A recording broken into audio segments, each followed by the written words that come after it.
Mana shu kunlarda ba'zi bir qo'shtirnoq ichidagi erkaklar ayollari bemor bo'lib qolsa, otasini uyiga davolanib kel deb jo'natib yuboryapti. Yoki ba'zi holatlar bo'lyapti, ayoli qattiqroq kasal bo'lib qolsa, ana shu ayol endi meni xizmatimga yaramaydi deb javobini berib yuboryapti. Ey erkaklar, bunday qilmanglar. Sabab tarixda Badr g'azoti bo'lgan, mashhur g'azot.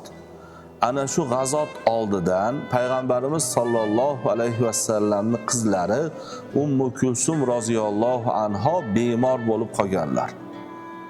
Rasululloh sollallohu alayhi vasallam qanchalik muhim g'azot bo'lmasin, Usmon roziyallohu anhuni oilalarini oldida qoldirganlar.